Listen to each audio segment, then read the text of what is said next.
All right, सो आज से हम लोग पढ़ने जा रहे हैं ऑर्गेनिक केमिस्ट्री, राइट। तो हेडिंग डालो, सबसे पहला टॉपिक हमें क्या पढ़ना है बेटा? General organic chemistry.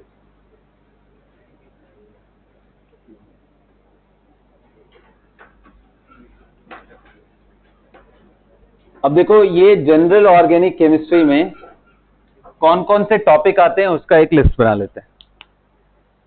General organic chemistry के अंदर आपको कॉमन नेम,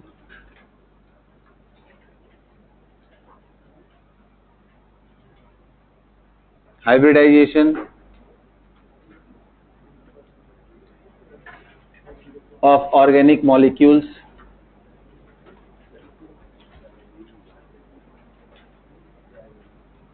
इसके अलावा IUPAC नॉमेनक्लेचर,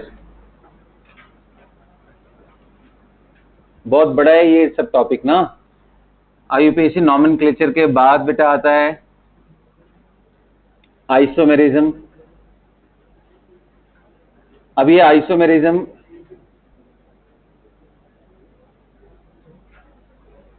आइसोमेरिज्म में दोनों पार्ट है, structural and stereo, right.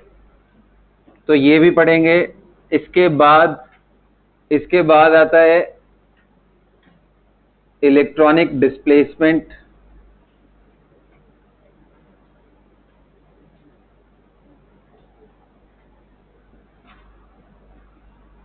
Electronic displacement effects. इसके बाद पढ़ेंगे हम लोग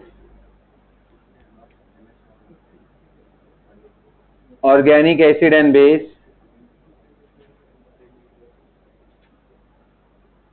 फिर जो टॉपिक आएगा वो आएगा रिएक्शन इंटरमीडिएट,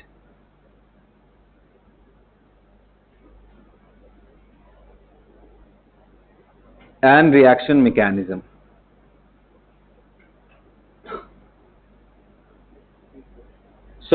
मतलब कि ये समझ लो, वैसे मैं बता दूं, कुछ जगहों पे क्लासिफिकेशन में नॉमेनक्लेचर एंड आइसोमेरिज्म को अलग यूनिट देके इसको GOC बोलते हैं, और कहीं कहीं GOC इसको 1 एंड GOC 2 का भी नाम देते हैं। तो एनीवे, नॉमेनक्लेचर इसका कैसे किया हुआ इससे फर्क नहीं है, हमें इस सीक्वेंस में चीजों को पढ़नी है, हमें यही सारा सीक्वेंस फॉलो करना है। ये खत्म होने के बाद आपके 2 चैप्टर्स हैं, ध्यान रखना। ये जितनी चीजें मैं बता रहा हूं ये ऑर्गेनिक के +1 से लेकर के ऑर्गेनिक के +2 तक के first 30% of the content of every single chapter will be finished by the moment I'll finish till here.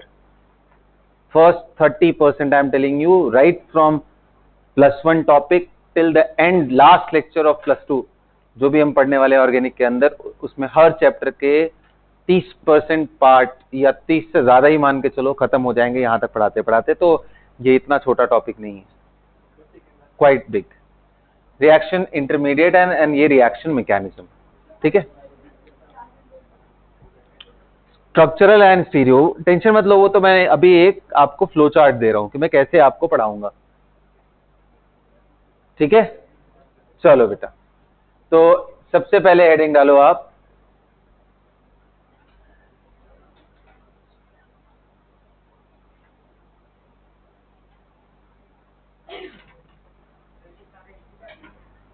Chapter नहीं है ये, जनरल ऑर्गेनिक केमिस्ट्री, मतलब पूरे ऑर्गेनिक केमिस्ट्री का पार्ट है। अभी तो वही तो समझा रहा हूं मैं तुम्हें, फिर तुम पूरा कान बंद कर लेते हो।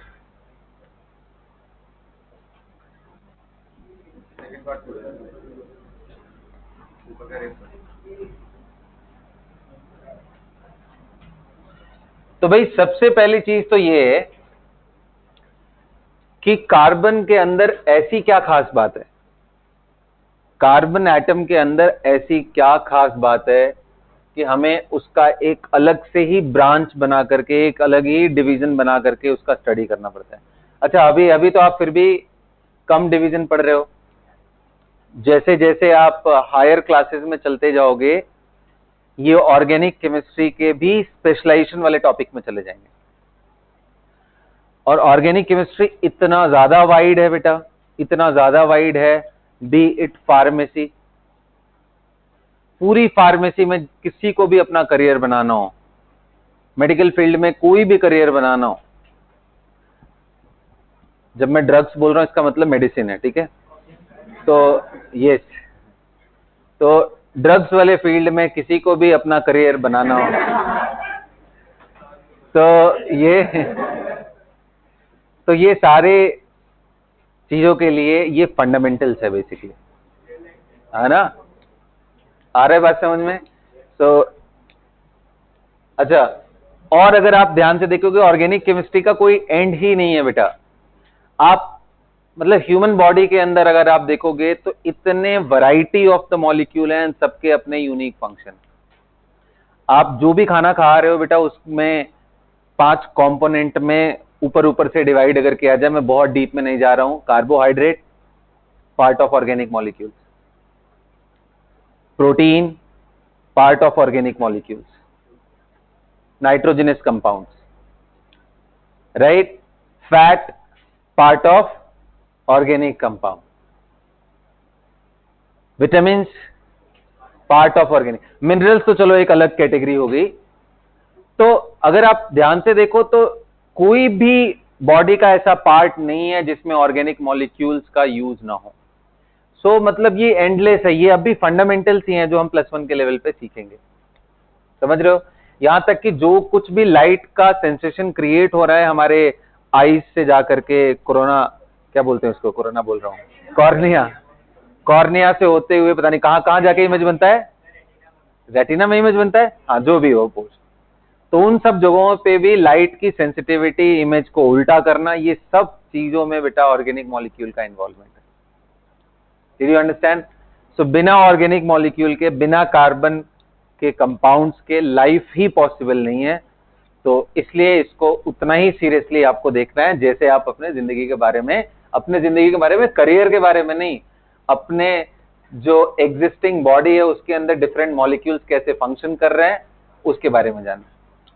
यहां तक कि आप बिल्कुल ही अमेज्ड हो गए ये जान करके कि हम जो थॉट प्रोसेस अपने दिमाग में लेके आते हैं, that are also created because of certain reaction taking place inside the brain.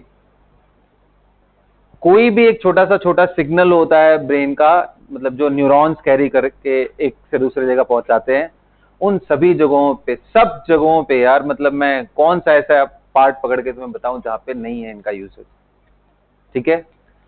तो भाई again coming back to the first question कि भाई इतना क्या खास बात है कार्बन के अंदर जो बिल्कुल ही एक ब्रांच यानी इनफाइनाइट नंबर ऑफ कंपाउंड्स बना रहा है, ताकि उसका एक ब्रांच ही हमें बनाना पड़ा एंड फर्दर उसके बहुत सारे स्पेशलाइजेशन करने पड़े। क्या खास बात है कार्बन के अंदर जो कि पूरे पीरियोडिक टेबल में और किसी के पास नहीं है? ऐसी खासियत सिर्फ और सिर्फ किसके पास है? कार्बन के पास। क्या है ऐसी खास बात भाई? अपने अपने ओपिनियन बताओ भाई, हाथ उठाओ और आंसर करो। हाँ शिक्षा बोलो। तो एक तो कार्बन के अंदर टेट्रावेलेंसी है, राइट, ये उसकी एक स्पेशल पार्ट है। स्मॉल साइज, इससे क्या होगा?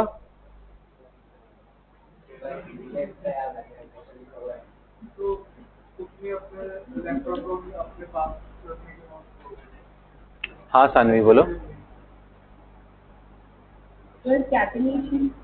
कैटिनेशन एबिलिटी, चलो और भी चीजें सुनते हैं हम लोग। कैटिनेशन हो गया, किसी ने बताया कि भाई टेट्रावेलेंसी, स्मॉल साइज भी बताया, और कोई खास बात? अब देखो मैं एक एक का आपका काउंटर आर्गुमेंट करूंगा अभी, ठीक है ना, छोड़ने वाला नहीं हूं मैं आज बिल्कुल।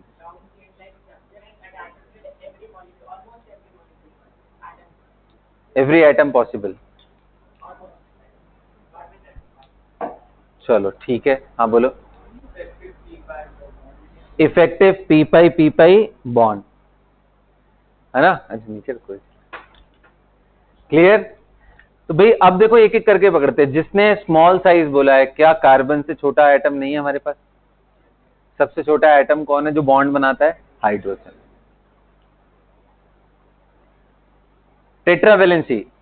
टेट्रावेलेंसी क्या कार्बन के अलावा कोई स्पीसीज नहीं है जिसके पास टेट्रावेलेंसी हो?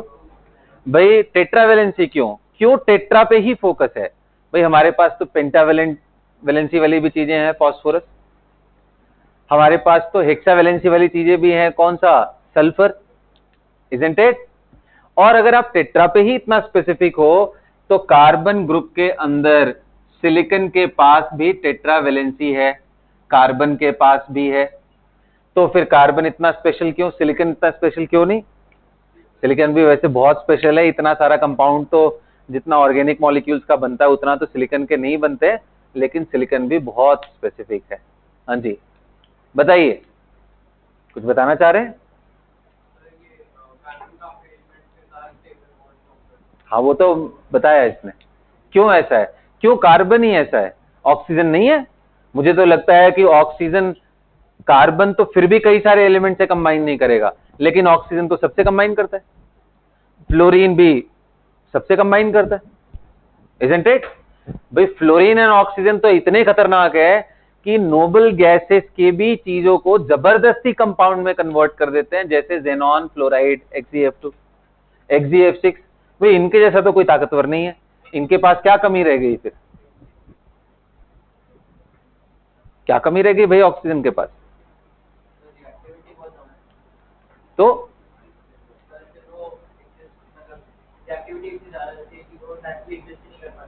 ऑक्सीजन एग्जिस्ट, तो हमें ऑक्सीजन कहाँ एग्जिस्ट करवाना है, हमें तो ऑक्सीजन के मॉलिक्यूल्स देखने हैं, कंपाउंड देखने। कार्बन का मैं ये थोड़ी ना बोल रहा हूं कि कार्बन नेचुरल फॉर्म में एग्जिस्ट करता है, उसी से इसका बड़ा महिमा मंडन कर रहे हैं हम लोग, ऐसा तो है नहीं भाई। कार्बन इतने सारे कंपाउंड्स बनाता है, वो उसकी स्पेशलिटी।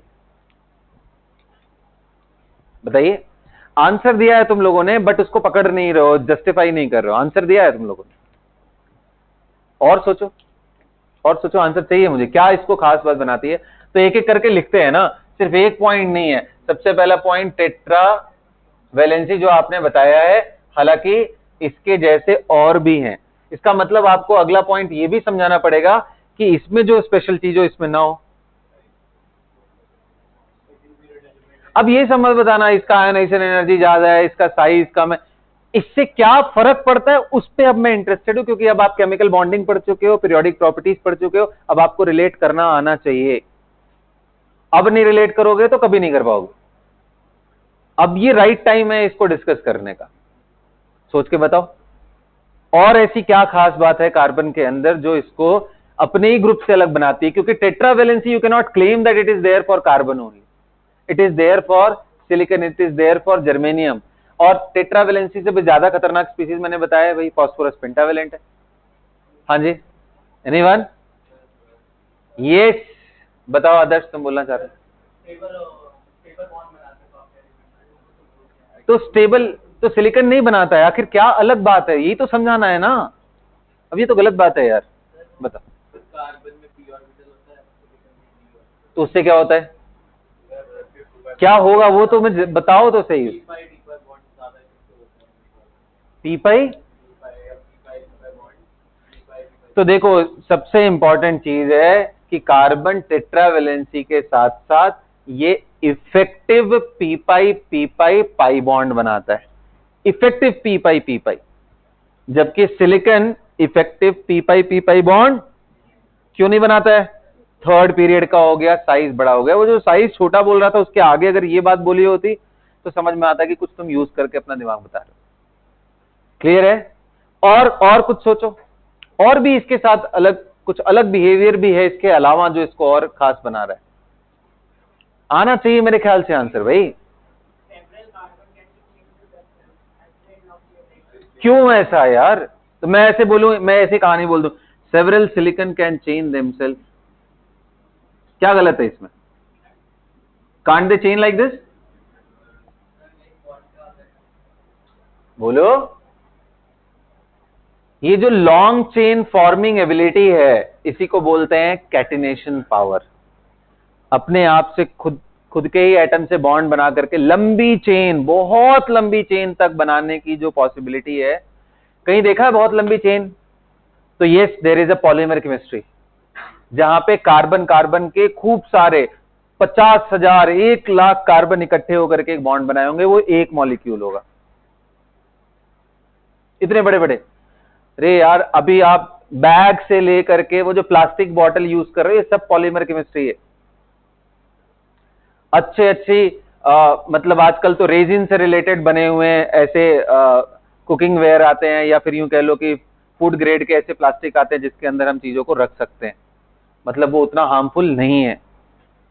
तो सारा का सारा ये पॉलीमर केमिस्ट्री है, ये लॉन्ग चेन फॉर्मिंग एबिलिटी की वजह से ही ऐसा हो पा रहा है। लेकिन इसके पास लॉन्ग चेन फॉर्मिंग एबिलिटी है क्यों?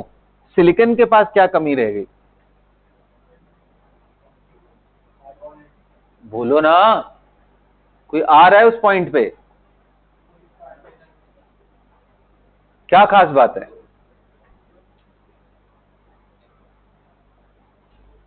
यस।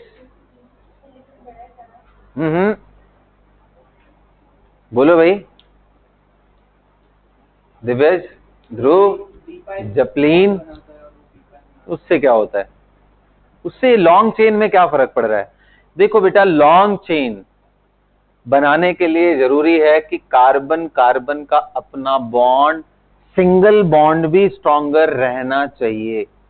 और बॉन्ड स्ट्रॉन्ग क्या कार्बन कार्बन का है, होता है ज्यादा, या सिलिकॉन सिलिकॉन का होता है? Carbon carbon. So tetravalency is number one. Second is high bond energy of carbon-carbon single bond, and third is its unique ability to form p-pi stable pi bond. ये तीन ऐसे फैक्टर हैं जो इसको combined रूप से सबसे ज्यादा पावरफुल एलिमेंट बनाते हैं। लिखो ये बात। Carbon can form infinitely many compounds. Carbon can form infinitely many compounds.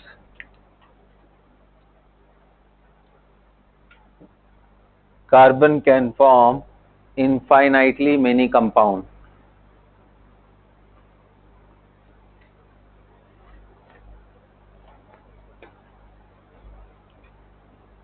Carbon can form infinitely many compounds due to what are the reasons? सबसे पहला लिखो tetravalency.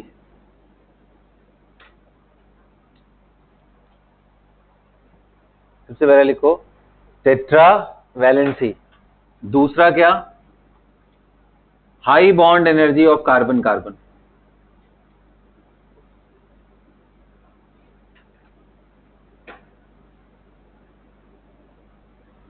यहां पे क्या नोट करके लिखना है कि भाई बॉन्ड एनर्जी का ऑर्डर कार्बन कार्बन का ज्यादा होता है as compare to silicon silicon. ये ज्यादा होगा as compare to germanium germanium. अच्छा, यहीं पे एक मैं क्रॉस क्वेश्चन पूछना चाहूंगा, क्या ये चीज ऑक्सीजन फैमिली में भी बोलना सही है कि सल्फर सल्फर का बॉन्ड एंड ऑक्सीजन ऑक्सीजन के बॉन्ड में कौन ऐसा है जिसकी बॉन्ड एनर्जी ज्यादा है? बोलो। सल्फर सल्फर का, जबकि यहां पे किसका ज्यादा है? कार्बन. ऐसा क्यों? हाँ जी, यहाँ लोन पेयर रिपल्शन है जो सेकेंड पीरियड में प्रॉब्लम क्रिएट करता है, जबकि कार्बन के पास, सिलिकॉन के पास चारों वैलेंसी करने के बाद कोई लोन पेयर नहीं बचने वाला है. That is why catenation power में कार्बन फैमिली में कार्बन सबसे बेस्ट है, जबकि ऑक्सीजन फैमिली में सल्फर अच्छा है. इसलिए सल्फर सल्फर के बहुत सारे मॉलिक्यूल मिलते हैं जहां सल्फर सल्फर लिंकेज हो. सबसे बढ़िया एग्जांपल है S8. ऑक्सीजन 8 कभी नहीं मिलेगा, सल्फर 8 मिलता है. सल्फर के बीच में बहुत सारे ऐसे कंपाउंड मिलेंगे जहां बीच बीच में सल्फर सल्फर का आपस में बॉन्ड हो. ये हमने रेडॉक्स में सीखा था, है ना. चलिए, सो भाई high bond energy of carbon carbon which makes it very very powerful. तीसरा और सबसे important, its ability to form effective p-pi bond. Its ability to form effective p-pi bond. Effective p-pi bond.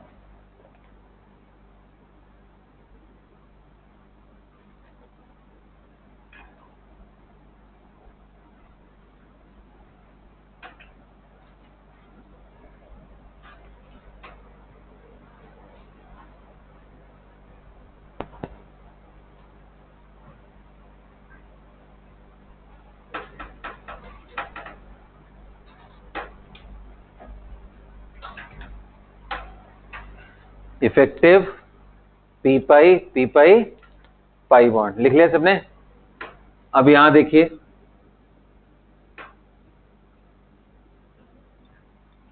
मैं आपको कुछ फॉर्मूले दे रहा हूं, इससे आप जितने स्ट्रक्चर हो सकते हैं बनाने की कोशिश करिए, ठीक है? लिखूं मैं? चलिए भाई, C3H4 क्या मैंने मॉलिक्यूल दिया बेटा? 3 कार्बन है, हाइड्रोजन 4 है। इनसे थोड़े अपने दिमाग में क्रिएटिविटी लेके आओ और बनाने की कोशिश करो, कितने अलग अलग स्ट्रक्चर्स आप बना सकते हो। ये मालूम है ना कार्बन का वैलेंसी कितना है? 4। उस बात को ध्यान में रखते हुए ट्राई करो, मैं देखूं। Draw the possible structure with the formula C3H4। C3H4।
क्या बनाया प्यारे बच्चों? चले देखे, आइए देखते हैं कितने कार्बन है बेटा। तो एक तो पॉसिबिलिटी है कि मैं तीनों एक लाइन से ऐसे जोड़ दूं। अब टेट्रावैलेंसी के लिए मैं दिमाग लगाऊं कि कैसे सेटिस्फाई होना है। 4 बॉन्ड बनाना है ना, बोलो भाई, चलो दिमाग लगाते हैं। 4 बॉन्ड बनाना है मेरे को हर कार्बन पे, मेरे पास हाइड्रोजन सिर्फ 4 है, हाइड्रोजन सिर्फ 4 है। तो एक थोड़ा आइडिया लो, एक थोड़ा आइडिया लो कि 3 कार्बन रहते हुए 4 हाइड्रोजन किसका फॉर्मूला हो सकता है? अल्काइन का हो सकता है। भाई कितने लोगों को मालूम है अल्केन अल्कीन अल्काइन का फॉर्मूला?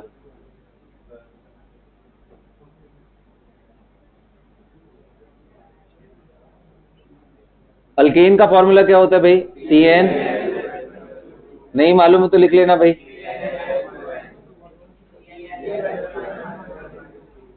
अब देखते हैं कार्बन कितना है 3, हाइड्रोजन कितना है 4, एक बारी देखते हैं यहाँ 6 - 2 आ गया क्या 4? अच्छा मैं बस आइडिया लेने के लिए ऐसा कर रहा हूं क्योंकि अल्काइन ही सिर्फ नहीं बनेगा, इससे बहुत सारी चीजें बनेंगी।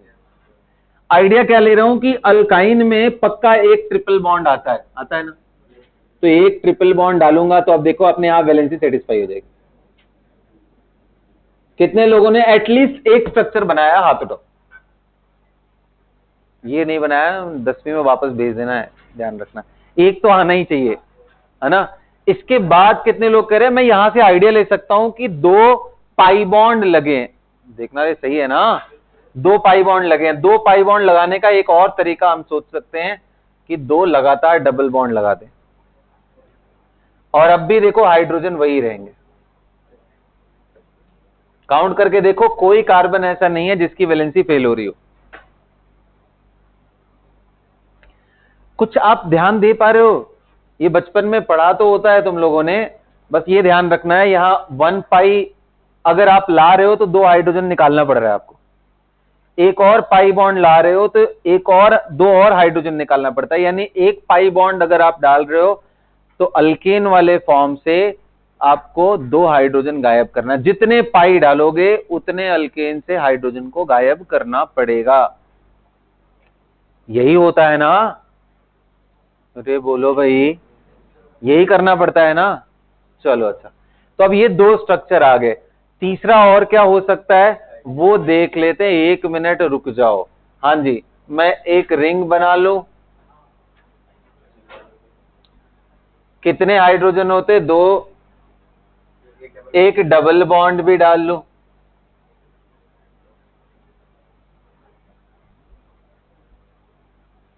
तो क्या समझ में आया इससे कि 2 हाइड्रोजन गायब करके मैं एक रिंग की तरफ भी बढ़ सकता हूं। तभी तो देखो ना, 2 हाइड्रोजन गायब करके मैं एक पाई भी बना सकता हूं, और 2 किससे 2 हाइड्रोजन? अल्केन, अल्केन वाले फॉर्मूले से 2 हाइड्रोजन गायब करके मैं एक रिंग भी बना सकता हूं। काउंट करके देखो 1 2 3 4, मतलब ये फॉर्मूले से ओपन चेन स्ट्रक्चर भी बना सकता हूं, having 1 triple bond, having 2 double bonds, और या फिर एक रिंग बना सकता हूं जिसमें एक डबल बॉन्ड और एक रिंग। अरे बन रहे हैं सबसे? हाँ चलो, ये क्रिएटिविटी अपनी और थोड़ी लगाओ इसमें। कितने लोगों का सही हुआ? ये 3 स्ट्रक्चर कितने लोगों ने बनाए थे? बहुत ही बढ़िया, कोई बात नहीं, नहीं बनाया अगले वाले में ट्राई करो। Draw the possible structure for C4।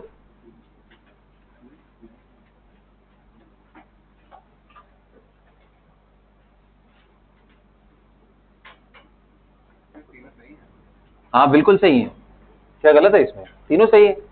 Carbon की टेट्रावेलेंसी है, कार्बन पाई बॉन्ड बना सकता है, तो क्या प्रॉब्लम क्या है फिर? तीनों सब सही है। ऐसे ही आप C4H6 के पॉसिबल स्ट्रक्चर्स बनाओ, लगाओ क्रिएटिविटी। अच्छा पता है इसको क्या बोलते हैं बेटा? जब कभी भी सेम मॉलिक्यूलर फॉर्मूला से अलग अलग मॉलिक्यूल्स बनाए जा सके जिनकी प्रॉपर्टीज अपनी अलग अलग हो, ऐसे चीजों को आइसोमर बोलते हैं। क्या बोलते हैं? सो बेसिकली आप बोल सकते हो C3H4 हैव 3 आइसोमर्स, 1 2 एंड 3, ऐसा भी आप बोल सकते हो। हालांकि अभी हम आइसोमेरिज्म का आई भी नहीं पढ़ रहे हैं, अभी तो जस्ट एक इंट्रोडक्शन चल रहा है। आइसोमेरिज्म आएगा तब दिमाग थोड़ा खुलेगा तुम लोग का, और अभी तो बस अपनी क्रिएटिविटी लगा करके टेट्रावेलेंसी मेंटेन करते हुए इनके स्ट्रक्चर्स बनाओ, बस अभी यही काम है आपको।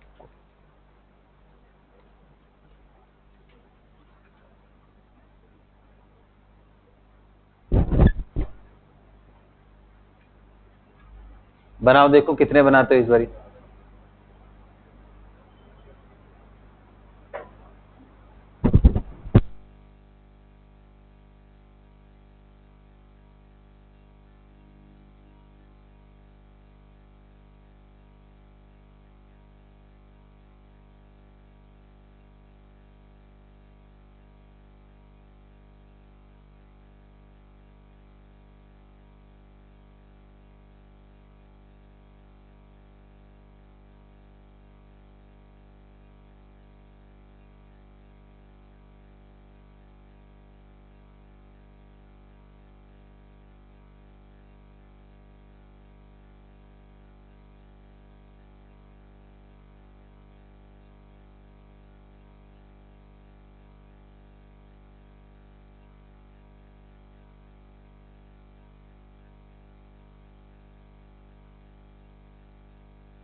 चलिए भाई, लगा ली क्रिएटिविटी।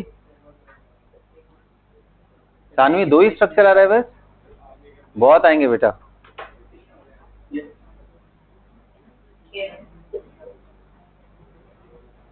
C4H कितना है? 6। आओ चलो देखते हैं। अच्छा बताओ, क्या ये भी अल्काइन का ही फॉर्मूला है? C4H6 अल्केन का कहां से हो गया जी? अल्काइन को ही रिजेंबल करता है ना।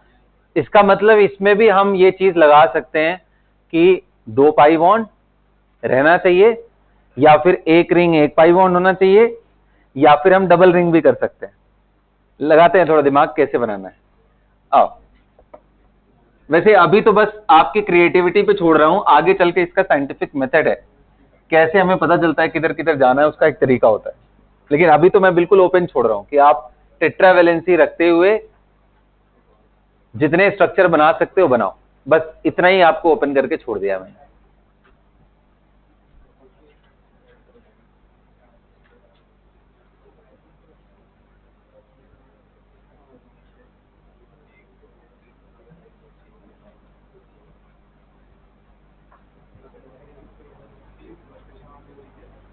चलिए बेटा बनाइए।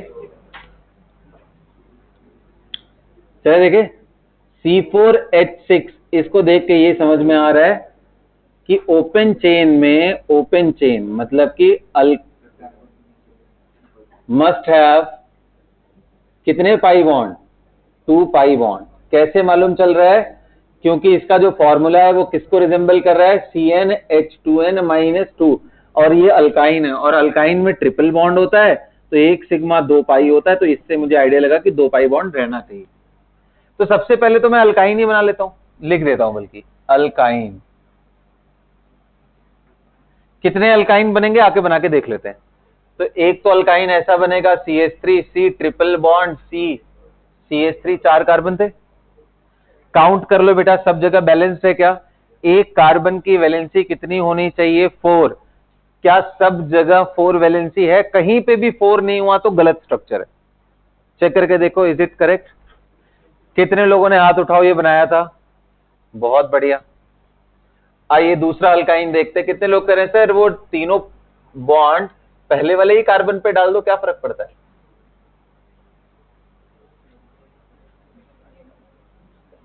अब चेक करो, क्या फॉर्मूला अभी भी सेम होगा भाई, कोई चांस ही नहीं कि ना हो। 1 2 3 4 5 एंड 6 आ रहा है ना हमारा फॉर्मूला, C4H6 ये मेंटेन है। दोनों कितने लोगों ने बनाया था, हाथ उठाओ। दोनों अल्काइन नहीं बना था दिवेश? कहां सेम है? ये बीच में वाले में पाई बॉन्ड है और ये किनारे है, ऐसे कैसे सेम हो सकते हैं? स्ट्रक्चरली सेम है ही नहीं भाई।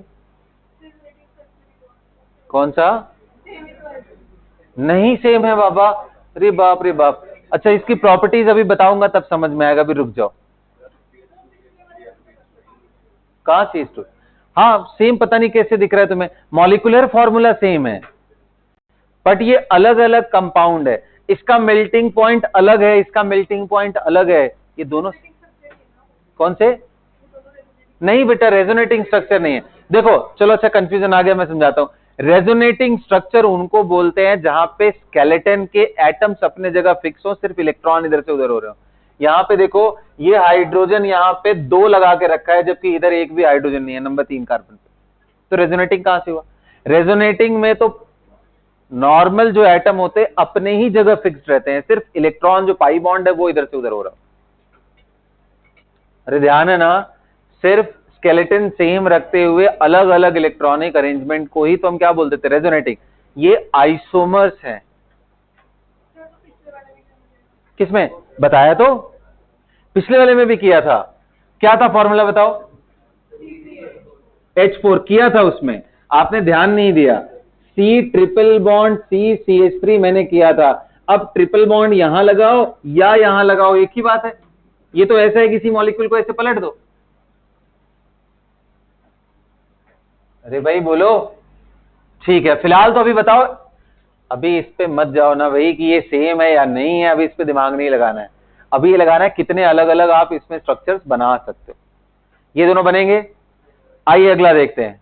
कितने लोग कह रहे हैं कि 4 कार्बन रखते हुए, आप अभी हमने समझा था कि अगर एक रिंग स्ट्रक्चर बनाता हूं तो 2 हाइड्रोजन को गायब करना ही पड़ता है।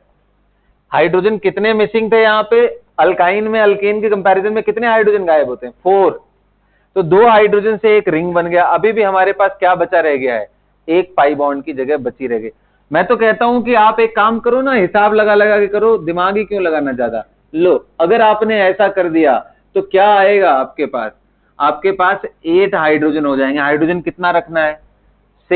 6 रखने के लिए आप 2 हाइड्रोजन गायब तो करोगे, और 2 हाइड्रोजन गायब करोगे बेटा तो ये बॉन्ड ऐसे खाली थोड़ी ना रहेगा।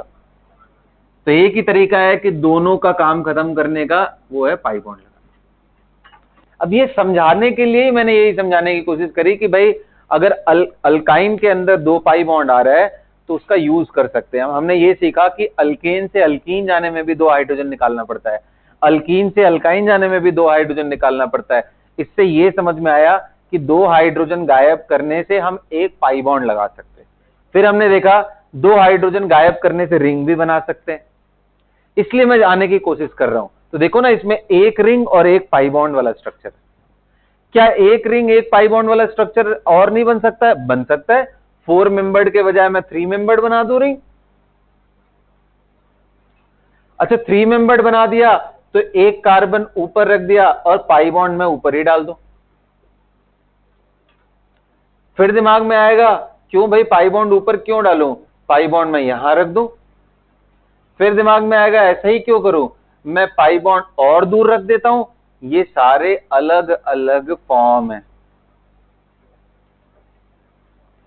ये सारे एक फॉर्म नहीं है, अलग अलग फॉर्म है। तो आप देख रहे हो, जो मैं आपको बता रहा था, इनफाइनाइट पॉसिबिलिटी सारी क्रिएट हो सकती हैं। अभी तो ये फॉर्मूले लिमिटेड वाले हैं ना, इसलिए आपको कम दिख रहा है। एक काम करता हूं, 2 रिंग बना लेता हूं। भाई 2 रिंग कैसे बन सकता है 4 कार्बन में? बन नहीं सकता है जी, ऐसे बना दो।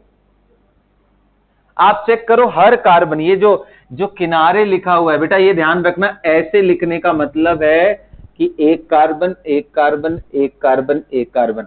अंडरस्टूड है, जहां पे कुछ और नहीं लगाया है वहां हाइड्रोजन लगाना, ये अंडरस्टूड होता है। आप अगर काउंट करना चाहो तो कर सकते हो। इस जगह पे एक वैलेंसी, दूसरी, तीसरी, चौथा कौन है यहां? हाइड्रोजन। यहां पे एक हाइड्रोजन, दूसरा, तीसरा, चौथा बॉन्ड, यहां पे एक हाइड्रोजन। जो भी ऐसे कॉर्नर कॉर्नर मैंने बना रखे हैं वो अंडरस्टूड है कि वहां हाइड्रोजन है। कभी इस तरह के स्ट्रक्चर आए उसको गलत मत बोल देना इसका मतलब ये होता है कि जिन भी ये जो चुभने वाली जगह है, शार्प कॉर्नर्स हैं जो भी, उन सब जगहों पे कार्बन होता है। और जो कुछ भी नहीं दिख रहा है वैलेंसी कंप्लीट करने के लिए, वहां बाय डिफॉल्ट अंडरस्टूड है कि हाइड्रोजन लगाना पड़ता है। ये कंडेंस्ड फॉर्म इसको बोलते हैं। हाइड्रोजन अननेसेसरी बार बार लिखने में टाइम वेस्ट होता है, स्ट्रक्चर भी अजीब सा दिखता है, इसलिए हाइड्रोजन गायब करके कंडेंस्ड फॉर्म में लिखो। क्लियर है? चलो अभी और देखेंगे हम लोग। बना लिया सबने? तो भाई आपको समझ आया कितने डिफरेंट फॉर्म्स बन गए? C4H6 से कितने बने, काउंट करो तो एक बारी। 1 2 3 4 5 6 एंड 7। और कौन सा बन रहा है? हाँ जी, अभी तो अल्काइन बनाया था ना, फिर देखो दिमाग से निकल गया। अल्काइन बनाने के साथ साथ कितने लोग कह रहे हैं 2 पाई बॉन्ड रखना है, तो मैं ये भी तो बना सकता हूं।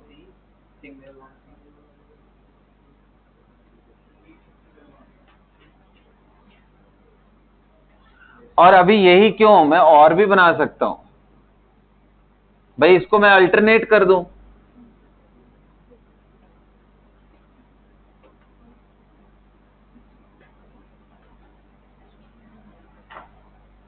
देखो काउंट करो।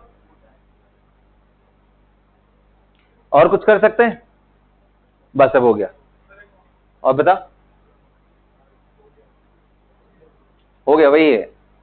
काउंट करो टोटल कितने बन रहे हैं, बता।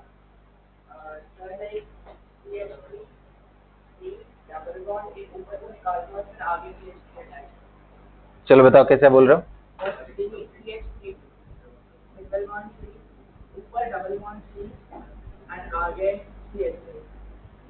अब जरा एक बारी इसका वैलेंसी सेटिस्फाई कर दो और थोड़े हाइड्रोजन काउंट करके मुझे बता।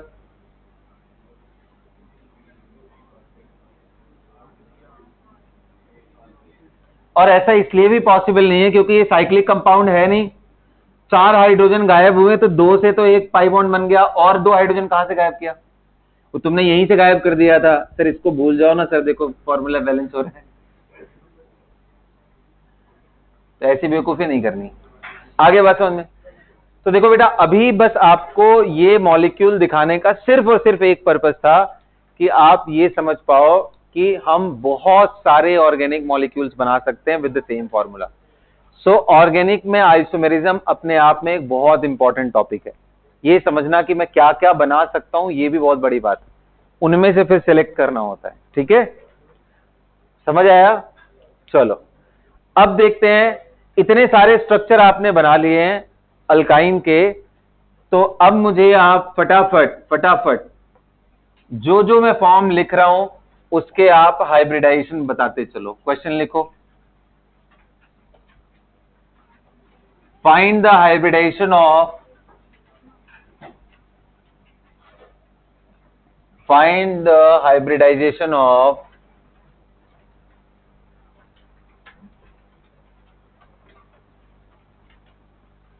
find the hybridization of all the carbon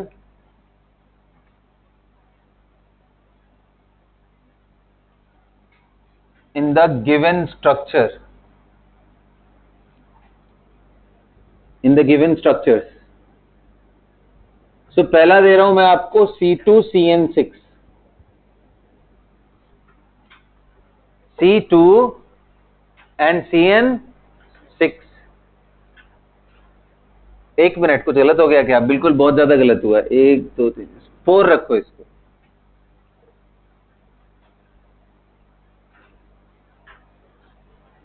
चलो बनाए इसके स्ट्रक्चर। देखो इसमें 2 कार्बन है, जोड़ लिया मैंने। 4 साइनाइड ग्रुप है CN और CN अपने आप में लीनियर होता है।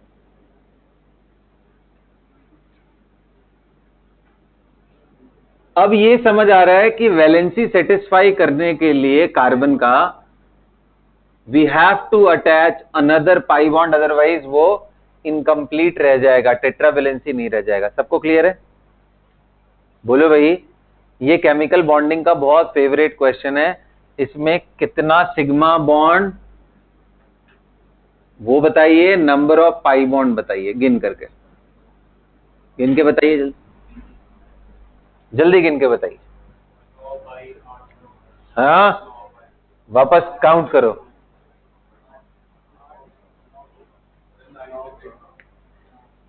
तो भाई सिग्मा गिनने आ रहा है सबको? एक सिग्मा, यहां पाई, अरे बोलो भाई, यहां सिग्मा, यहां सिग्मा, यहां सिग्मा, यहां पाई, यहां सिग्मा सिग्मा, सिग्मा पाई पाई, सिग्मा पाई पाई, सिग्मा पाई पाई। भाई कितने सिग्मा हो गए? पाई कितने हो गए? नहीं, दो यहां, दो यहां, एक यहां, दो दो, चार, दो छह, दो आठ और एक नौ, 9 पाई हो गए। सिग्मा काउंट करते हैं, 1 2 3 4 5 6 7 8 9। हर दो एटम के बीच में एक ही सिग्मा हो सकता है, उससे ज्यादा तो नहीं हो सकता है। उसके बाद जो बने हुए हैं, तो ये क्वेश्चन इसलिए आता है, ऐसे लिख के आता है, how many of the following molecule have same number of sigma and pi bond. तो उनमें ये आता है, इसलिए बड़ा पॉपुलर मॉलिक्यूल। अब ये क्वेश्चन कायदे से ऑर्गेनिक केमिस्ट्री का है, बट क्योंकि ये रिलेटेड है बॉन्डिंग से, तो इसलिए कई बार इधर वाली चीज बॉन्डिंग में डाल देते हैं, तो वो टफ हो जाता है। तो तब तक आप टेट्रावेलेंसी, ये सारी चीजों इतना स्पेसिफिकली आप देखे ही नहीं रहते हो। अगला लिखो।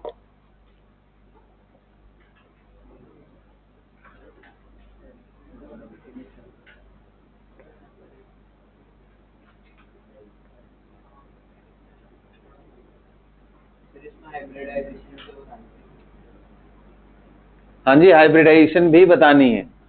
तो क्या हाइब्रिडाइजेशन नहीं बता दोगे? चलो बताओ, इसका हाइब्रिडाइजेशन क्या है? बोलो भाई। sp2। इसका हाइब्रिडाइजेशन बताओ। sp, जल्दी बोलो, अरे बोलो यार मोटो लोग। 2 है ना? अरे ये sp2 कैसे काउंट कर रहे हैं? ये कार्बन कितने एटम से डायरेक्टली अटैच है? 1 2 3 एटम से डायरेक्टली अटैच, 3 साइड एटम। क्या कोई लोन पेयर है इस पे? नहीं सर। स्टेरिक नंबर कितना हुआ? 3। स्टेरिक नंबर 3 है, तो हाइब्रिडेशन क्या आएगा? sp2। बताओ इसका हाइब्रिडेशन बताओ। ये कार्बन दो साइड एटम से अटैच्ड है, तो इसका हाइब्रिडेशन क्या हो जाएगा?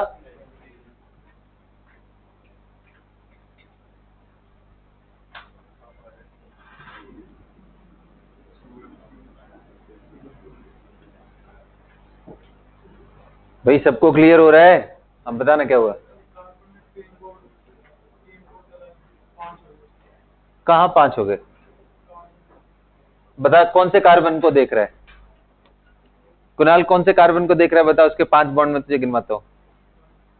तूने एक कार्बन नहीं, ग्रुप ऑफ कार्बन लेके 5 बॉन्ड काउंट कर लिया। चलो भाई, सारे कार्बन का इसमें हाइब्रिडाइजेशन बताइए, जल्दी करिए। अभी नाम वगैरह करेंगे ना, अभी नॉमेनक्लेचर करेंगे, टेंशन मत लो। तीसरा बनाते हैं।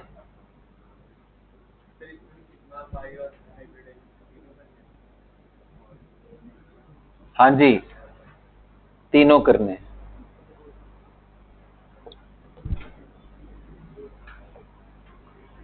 Sigma pi and hybridization of each carbon, जल्दी करो।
हाँ जी बच्चों,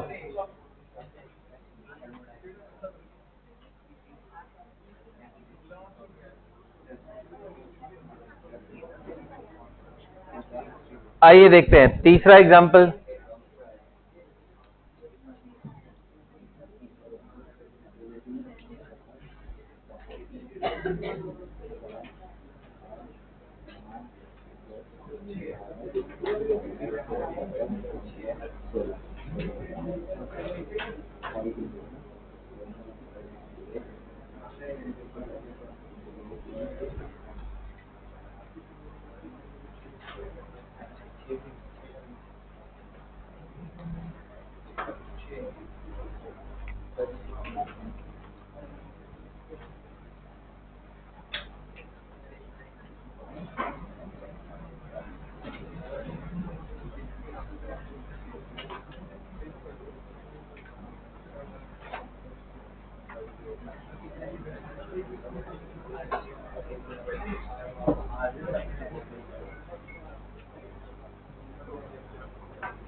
हो गए बेटा?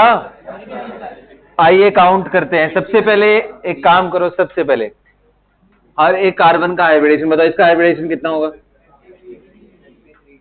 बोलो जिया, कितना होगा इसका हाइब्रिडेशन? sp3। इसका हाइब्रिडेशन बताओ, इसका हाइब्रिडेशन बताओ, इसका हाइब्रिडेशन बताओ। sp, इसका इसका बताओ sp2।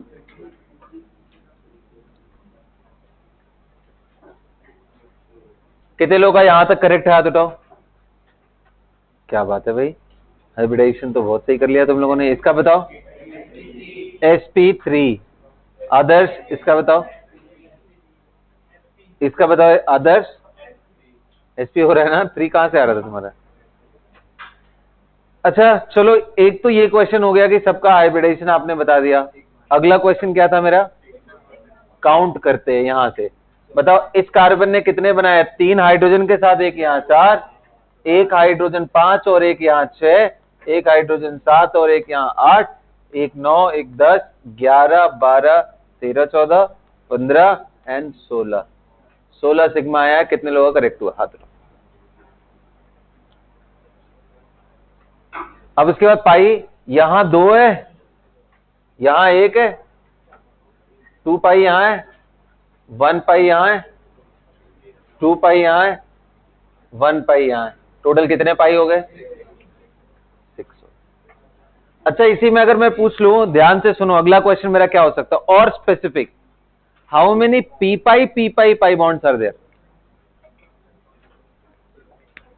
हाउ मेनी पी पाई?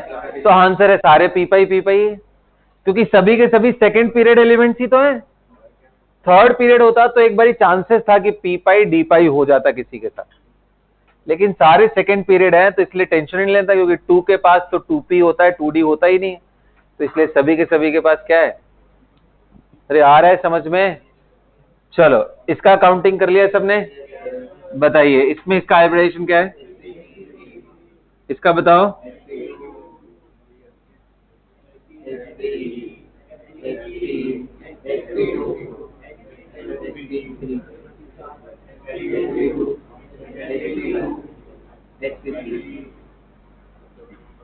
हो गया? बोलिए। अब चलिए अगला देखते हैं हम लोग, condensed form and normal form के बीच में डिफरेंस लिखो।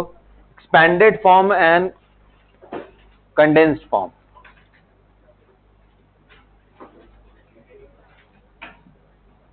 Expanded and condensed form of organic molecules, heading डालो आप।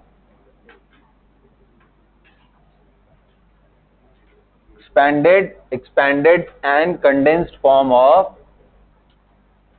organic molecules। तो देखो बेटा, अभी जो हमने नॉर्मली ऐसे देखा था, अच्छा एक बात बताओ, यहां CHH क्या ऐसे लिखना ठीक बात है?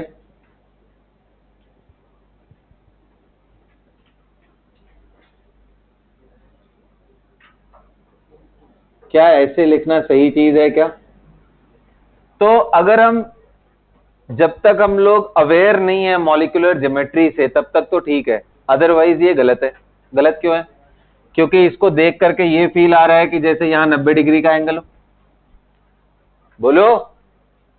जबकि रियलिटी में sp3 हाइब्रिडाइजेशन होता है तो एंगल कितना होना चाहिए?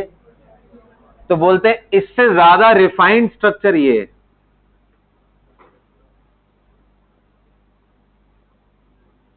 टेट्राहेड्रल बनाने के लिए,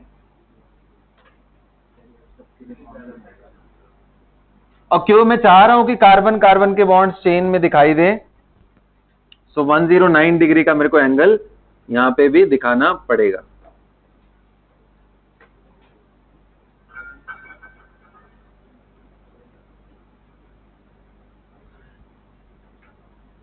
one two three four five, 1 2 3 4 5 carbon.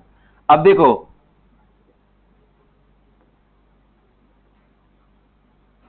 अगर आप स्ट्रक्चर वाइज बोलोगे तो this is the right way of drawing them.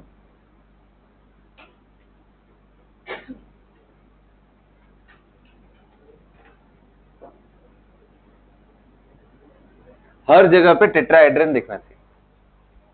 I hope आप समझ रहे होगे ये बॉन्ड का मतलब क्या है, आउटसाइड, प्रोजेक्टेड आउटसाइड प्लेन।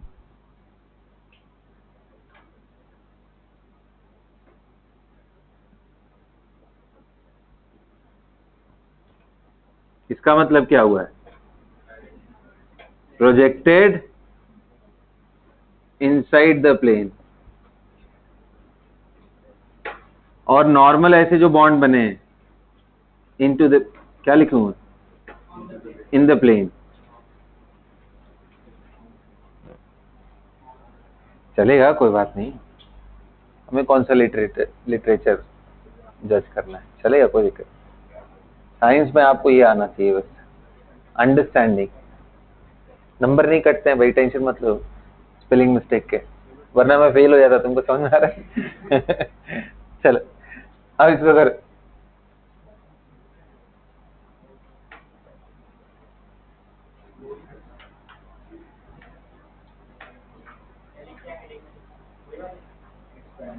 उसी हेडिंग के अंदर लिखना है। अब देखो, अब मेरी बात सुनो, जो आपका नॉर्मल फॉर्म आता है, यानी जो मैंने एक्सपेंडेड फॉर्म लिखा है वो ये है, जिसके अंदर हर एक हाइड्रोजन को हम दिखाते हैं। कंडेंस्ड फॉर्म लिखता हूं इस साइड में, ये expanded form.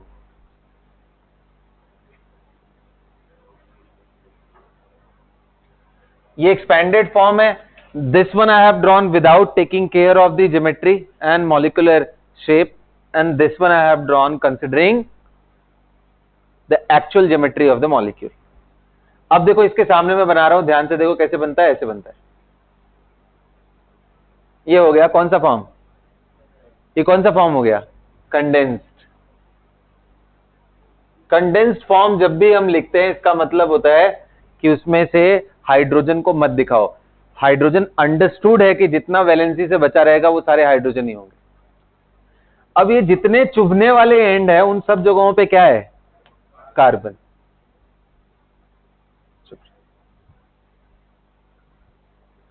Carbon carbon carbon, ये पांचों कार्बन.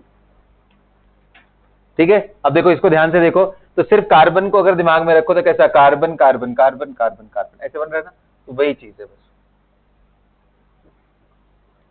ऐसे लिखा हो तो अंडरस्टूड है कि इसके हाइड्रोजन को आप खुद से लगा के समझ लोगे. आपसे कोई पूछ दे कि भाई इसका हाइब्रिडाइजेशन बताओ, तो ये नहीं कि this is attached with 2 carbon so sp will be the right answer. ऐसे मत कर लेना. एक्सपैंडेड फॉर्म में बना करके उसके बाद हाइब्रिडाइजेशन निकालना, वरना गलत हो जाएगा.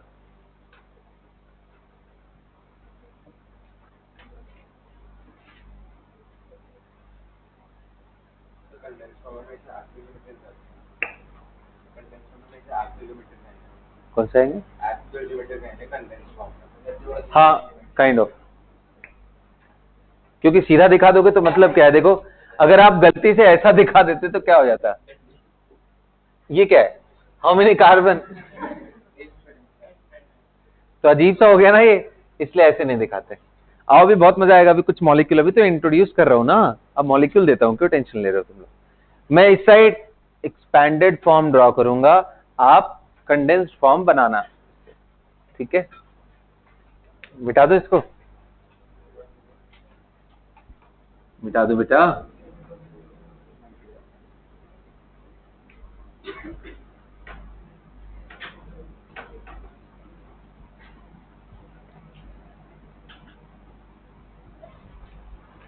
चलिए बच्चों देखो ये नॉर्मल तरीके. हाँ जी बोलिए.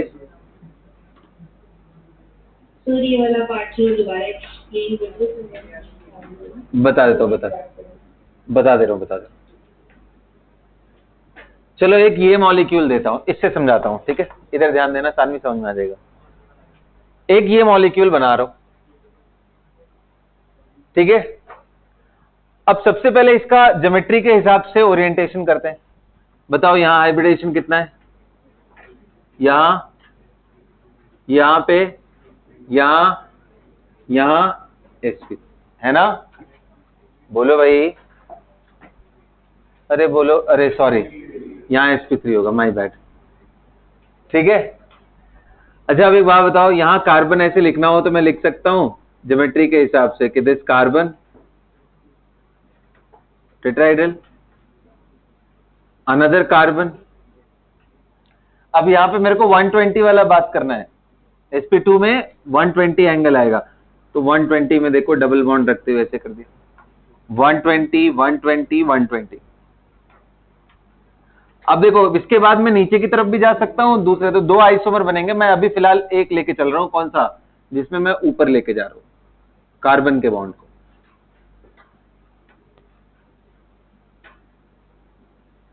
एक अंदर एक बाहर, यहां sp3 था. अब फिर इसके बाद अगला कार्बन आया, तो फिर से एक अंदर और एक बाहर, मतलब टेट्राहेड्रल ज्योमेट्री में मेंटेन कर रहा हूं. Tetrahedral tetrahedral tetrahedral, 3 tetrahedral centres are there. अब देखो बेटा, इसी में अगर मैं बोलूं कि आप कार्बन एटम तो ध्यान रखो, हाइड्रोजन को भूल जाओ, तो ये कैसा दिखाई देगा? आपको सिर्फ कार्बन कार्बन देखना हो तो ऐसा दिखाई देगा. ये सुनो, अब मैं यही बोल रहा हूं कि जिनको दिक्कत हो रही है इधर से इधर देखने में, पहले ना हाइड्रोजन को हटा करके नॉर्मल ऐसे कार्बन कार्बन को देखो. अब इसका आप कौन सा फॉर्म अब ड्रॉ करो, आप ड्रॉ हो जाएगा. यही है कंडेंस्ड फॉर्म. ठीक है. बट ऐसे दिखाना बड़ा गड़बड़ चीज है, ये आप अपने समझने के लिए दिखाना. ना आप ढंग से कंडेंस्ड में रह पाए, ना तो आप एक्सपेंडेड में रह पाए. तो ये अभी आपको जब तक डिफिकल्टी हो रही है तब तक के लिए आप ऐसे करके फिर अगला स्टेप करो, बहुत स्मूथ हो जाएगा। फिर मैं डूब जाऊं क्या यहीं पे, यहीं गंगा जी में बना के डूब, देख इधर ध्यान से, क्या यहां तक क्लियर था ना? ये क्लियर है या नहीं? यहां पे दिक्कत है। अब बता, अगर ये हाइड्रोजन में हटा दूं, सिर्फ कार्बन लगाऊं तो ऐसे दिखेगा, एक बॉन्ड बना करके यहां, फिर सीधा है, फिर ऊपर, मतलब अगर तू देख ध्यान से, ऐसे गया है, फिर ऐसे गया है, फिर ऊपर गया है, ऐसे ऐसे, फिर ऊपर, फिर उसके बाद ऐसे, फिर यहां है, यहां एक डबल बॉन्ड है ना, तो मैं क्या कर रहा हूं, यहां से ऐसे डंडी बना रहा हूं, इधर कर रहा हूं, यहां डबल बॉन्ड डाल रहा हूं, ऊपर ले जा रहा हूं, नीचे आ रहा हूं, देखना 1 कार्बन 2 कार्बन 3 के बीच में डबल बॉन्ड, फिर ऊपर और नीचे। बस वही तो बोलो, हाइड्रोजन मत देखो प्रभु, तो ऐसा दिखाई देगा। और फिर अगर इन कार्बन को भी देखना बंद कर दो तो सिर्फ लाइन दिखाई देगी, बॉन्ड। और ज्यादा डिटेल में समझना है तो कार्बन देखना बंद करो, अब इनको बस ज्वाइन कर दो, यही चीज तो है वो।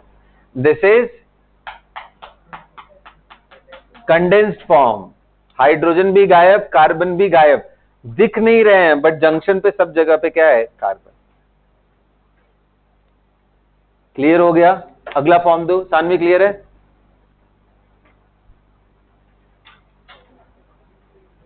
ये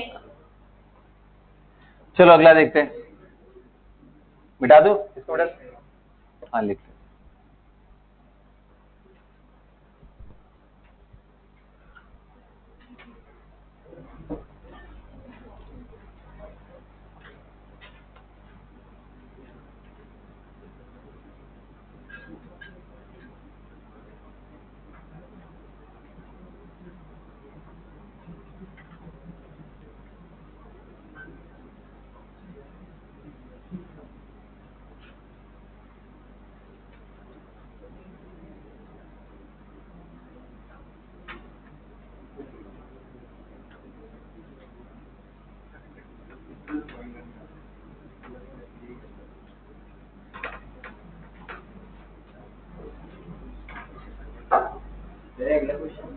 हाँ जी, अब मैं इस बारी ना जहां जरूरत पड़ रही है वहां पे ज्योमेट्री को डिफाइन कर दे रहा हूं। जैसे यहाँ पे आप कुछ भी कर सकते हो ऊपर नीचे ना, तो इस जगह पे मैं पहले ही फिक्स कर दे रहा हूं, ताकि आपके पास थोड़ी लिमिटेड चीजें रहे सोचने के लिए। बनाइए इसका कंडेंस्ड फॉर्म, डू इट।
चल आइए देखते हैं। किया इसका बना लिया सबने? कैसे बनेगा?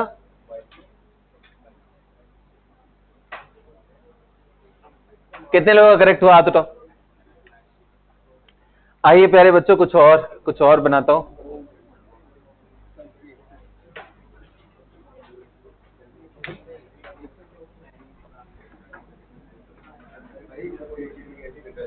हाँ जी, ध्यान से देखो। अब इस बारी मैं कुछ बोलूंगा नहीं, आप खुद से दिमाग लगा के बनाओगे। Try to draw the structure, draw it fast, 1 and 2।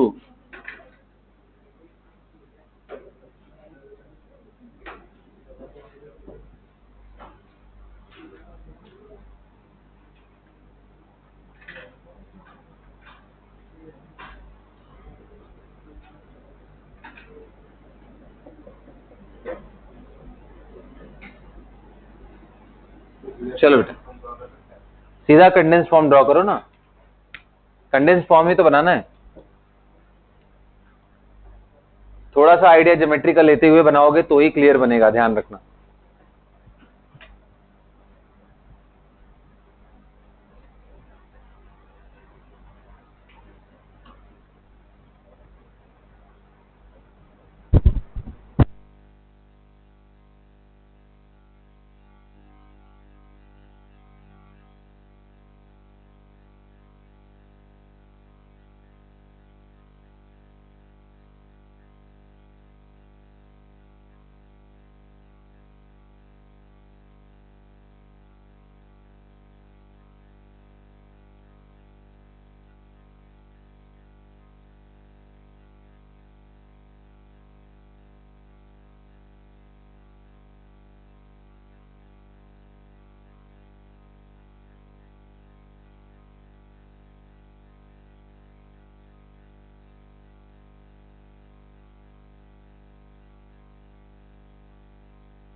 चलिए बेटा,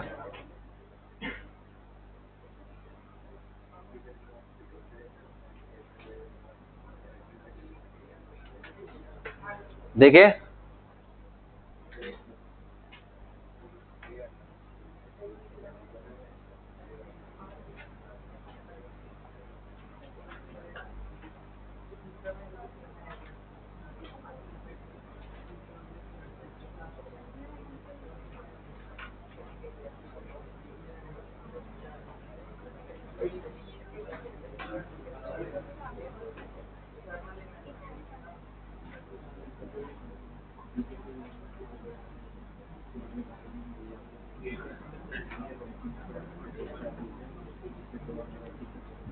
चलो बेटा करें,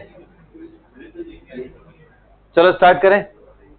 आइए, इसकी ज्योमेट्री कैसे बनेगी? कार्बन कार्बन का सिर्फ स्केलेटन देख रहा हूं मैं। यहां sp हाइब्रिडाइजेशन है, sp पे क्या होता है भाई? लीनियर। लीनियर है तो बिल्कुल एक लाइन में ही बनाना पड़ेगा।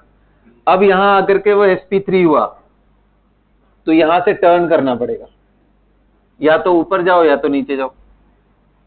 तो यानी अगर मुझे ऐसे बनाना हो तो ऐसे बनाऊंगा। ध्यान से देखो, एक बड़ा सा डंडा फिर एक छोटा सा।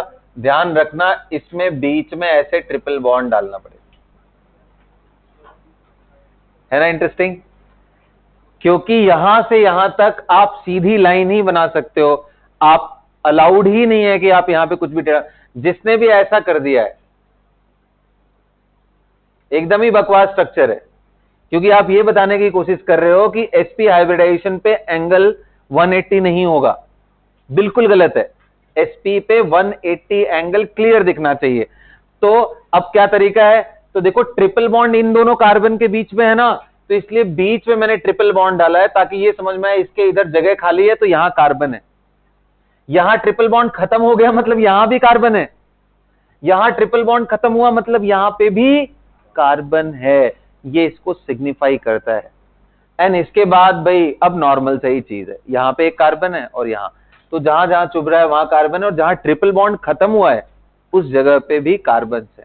So this is how you can draw the structure of.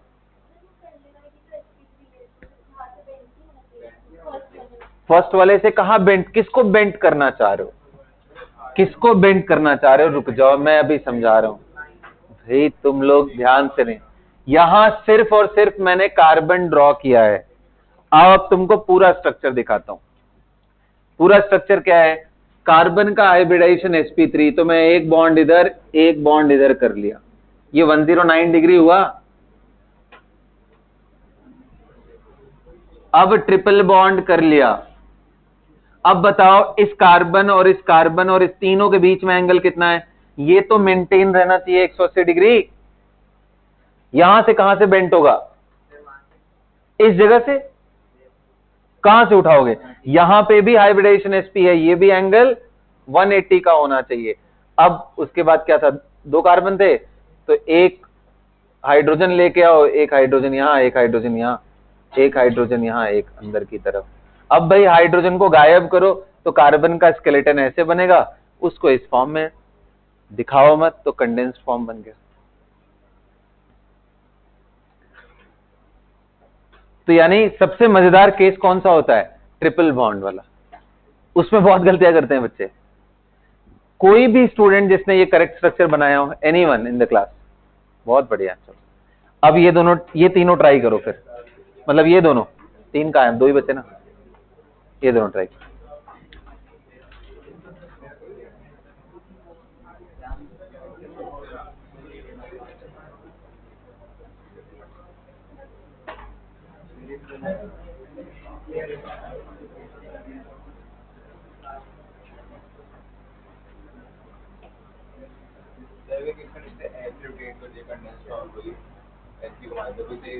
हाँ क्यों नहीं, अलाइनमेंट कैसे भी करो बट वो एंगल मेंटेन होना चाहिए।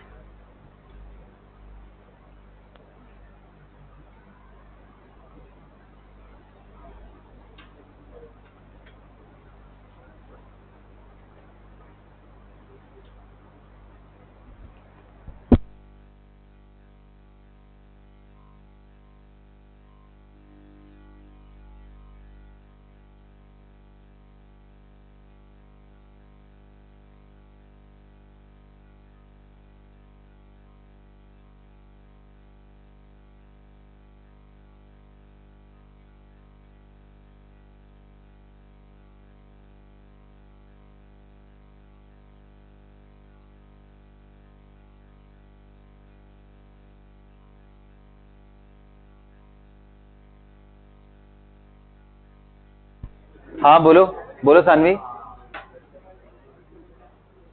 सर फर्स्ट और सेकंड का जो कंडेंस्ड फॉर्म होगा, फर्स्ट एंड सेकंड का, इन दोनों का आओ देखते हैं, थोड़ा अलग होगा, बिल्कुल सेम तो नहीं हो सकता। आओ दिखाता हूं। ध्यान रखना कंडेंस्ड फॉर्म में सिर्फ कार्बन ही दिखने चाहिए, हाइड्रोजन उसमें नहीं देखते हैं। कायदे से तो कार्बन भी नहीं दिखता है, वो तो टर्निंग जहां पे हो वहीं पे कार्बन हम एज्यूम करते हैं कि वहीं पे। आओ चलो देखते हैं। अब सेकेंड फॉर्म में कितने लोग कह रहे हैं? अगर मैं सिर्फ कार्बन को देखूं तो कार्बन ट्रिपल बॉन्ड कार्बन, फिर एक कार्बन, क्योंकि यहां पे sp है तो यहां पे टर्निंग तो अलाउड नहीं है, इसके बाद टर्निंग अलाउड है। ये सुनो, ऐसा बनना चाहिए। मतलब मैं ऐसी एक लंबी सी लाइन खींच लूं और ऊपर कर लूं, और इस लंबी लाइन में एकदम स्टार्टिंग से ही ट्रिपल बॉन्ड डाल दूं। ट्रिपल बॉन्ड जहां खत्म हुआ, जहां शुरू हुआ, वहां एक कार्बन, यहां एक कार्बन। कार्बन वाइज देखोगे तो यहां एक कार्बन है, यहां एक कार्बन है, ये कार्बन है, ये कार्बन है। कितने कार्बन हो गए? 4। कितने लोगों का ये करेक्ट हुआ? हाथ उठाओ। जिसने भी इसको इधर खींच दिया था वो गलत, क्योंकि फिर आप बता रहे हो कि यहां पे भी कार्बन है। किसको नीचे ले जाए? हाँ, इसको नीचे भी ला सकते हो, कोई दिक्कत नहीं। अरे टर्निंग अप साइड लेके जाओ या डाउन साइड, 109 डिग्री 28 मिनट का एंगल लगभग मेंटेन रहना चाहिए। तो आप अगर ये भी बनाए हो तो दैट इज इक्वली गुड, ऐसे भी किए हो तो भी सही है, बोथ आर ओके। हाँ जी, हाथ उठाओ एक बारी, कितने लोग करेक्ट हुआ ये? बिल्कुल यहां से बॉन्ड नहीं खींचे थे ना कुछ भी? चलो सही, गलत हो गया हाइड्रोजन की वजह से। ओके ग्रेट, ये बना लिया सबने?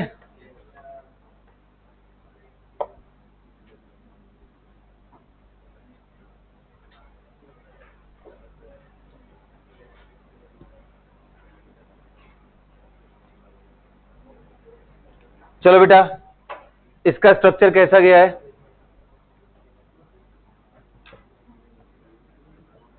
देखो, तो ये बिल्कुल एक बड़ी सी लाइन, क्योंकि यहां पे sp है, यहां पे sp है, और बीच में ऐसा कर लो, और उसके बाद sp2 है। sp2 का मतलब टर्निंग है यहां से,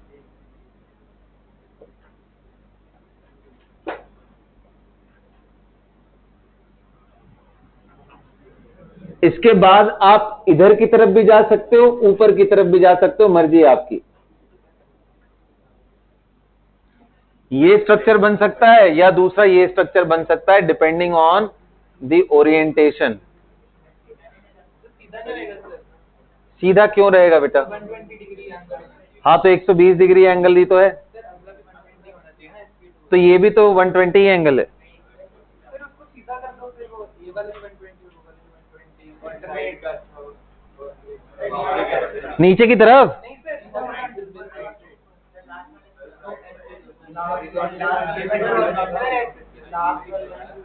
नहीं, कैसे हो सकता है? फिर ये वाला भी 120 और ये वाले भी 120। अच्छा, वो तुम बोल रहे हो, तो हॉरिजॉन्टल लाइन, हाँ ये भी चलेगा, ये भी चलेगा। अरे वही तो मैं दूसरा ओरिएंटेशन बना रहा, दूसरा नहीं बनाया क्या मैंने? अच्छा, यहां से नीचे करके इधर, ठीक है ठीक है, हाँ दिस इज ऑल्सो पॉसिबल।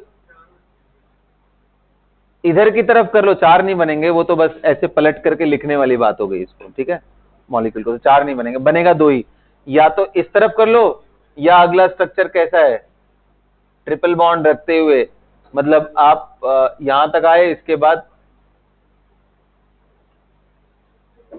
इधर की तरफ चले जाओ, ठीक है, 120 बनाना था।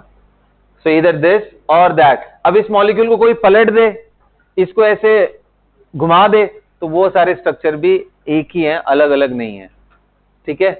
सो we are done with the triple bond. अब आ जाओ कुछ रिंग के स्ट्रक्चर बना लेते हैं एंड खत्म करते हैं, फिर ये नॉर्मल एंड कंडेंस्ड फॉर्म को खत्म करते हैं।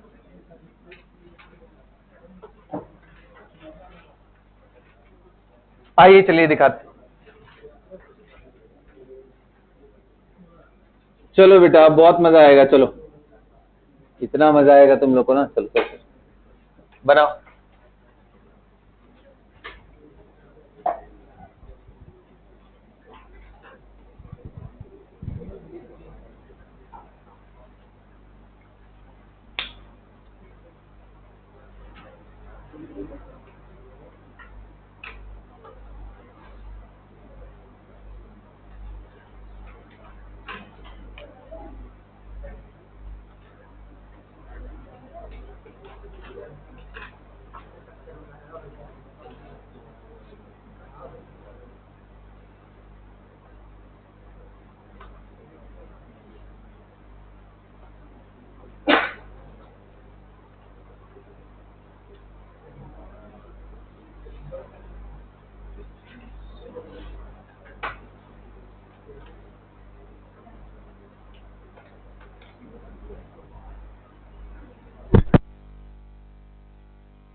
बना लिया सबने? हाँ हाँ जी, हाँ जी, अंदर हाइड्रोजन नहीं, उससे अटैच्ड हाइड्रोजन।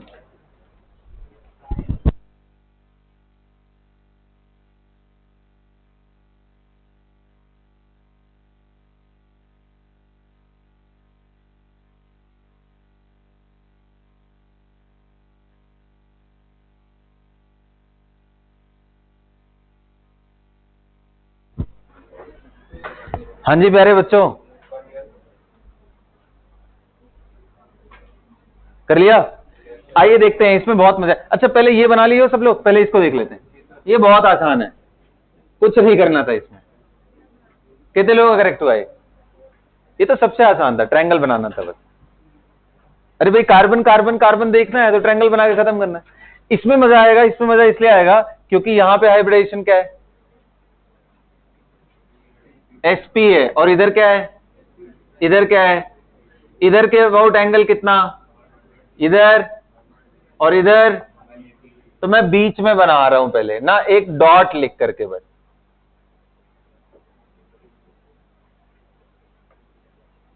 क्योंकि वरना आप सोचो ये कैसे दिखाओगे कि बीच में कार्बन है और 180 डिग्री का एंगल है। आप ऐसे तो नहीं बनाओगे ना, कैसे पता चलेगा इसमें एक और कार्बन है? एंगल डिस्टर्ब नहीं करना है। अच्छा ऐसे गैप छोड़ दें? नहीं तो फिर कनेक्टेड कहां है? तो चलो मैं समझ गया बाबा। अच्छा एक लाइन भी बना दे,